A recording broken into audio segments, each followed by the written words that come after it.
Salut, bienvenue sur la chaîne du Tracker du Livre. Aujourd'hui, je vais vous parler de ce polar-là, Le Zoo, de Jean Phillips, aux éditions La Bête Noire, Robert Laffont. Je fais un petit coucou à mon libraire, merci, il me l'a proposé en me disant, bah écoute, lis-le et dis-moi ce que t'en penses. Et j'en ai pensé des choses bien et d'autres un peu moins bien. Donc je vais vous en parler tout de suite. Johan et son fils, Lincoln, flânent au zoo. Ils s'écartent un peu, sentiers battus, ils prennent leur temps. Johan entend le premier bang. C'est peut-être un ballon. De toute façon, il est l'heure. Faut qu'il parte.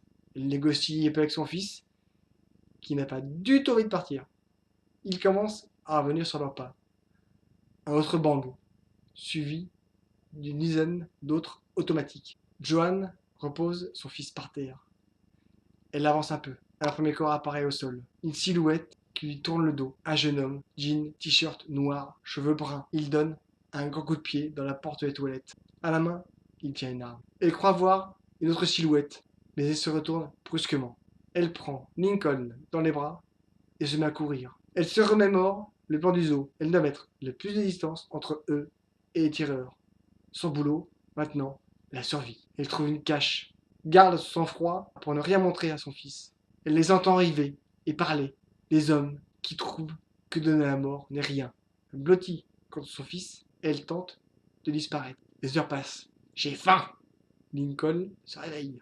Elle le sait. Son fils a attendu. Mais là, il va falloir trouver quelque chose. Le distributeur. Mais ils doivent quitter leur cachette et aller vers une source de lumière. Devenir une cible. Cramponne-toi. Elle s'élance. C'est là que moi j'ai été pris. Ce livre-là tient la route dans le sens où l'histoire est très bien construite. On est vraiment pris dans la panique avec cette femme et son enfant qui fait tout ce qui est en son pouvoir pour sauver son fils et pour rester en vie. Moi, mon problème se situe au début. Il y a un premier tiers qui est un peu centré, peut-être un peu trop, sur cette femme et cet enfant, et du coup qui, autour, bah, on voit pas trop ce qui se passe, on comprend pas trop, ou tout du moins, on n'est pas intégré dans le truc. Dès qu'elle rentre avec autre chose, dès qu'on sort un tout petit peu de là, tout de suite, on est pris et on est retenu jusqu'à la fin, on est pris à la gorge avec ces espèces d'individus qui tuent de manière complètement naturelle. Pour eux, c'est complètement, c'est glaçant, ça s'affiche une trouille dingue.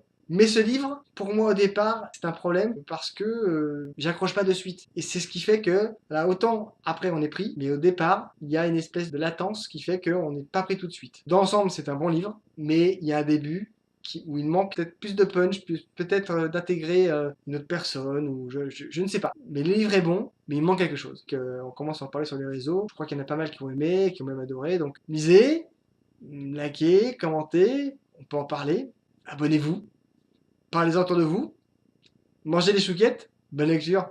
À bientôt. Au revoir.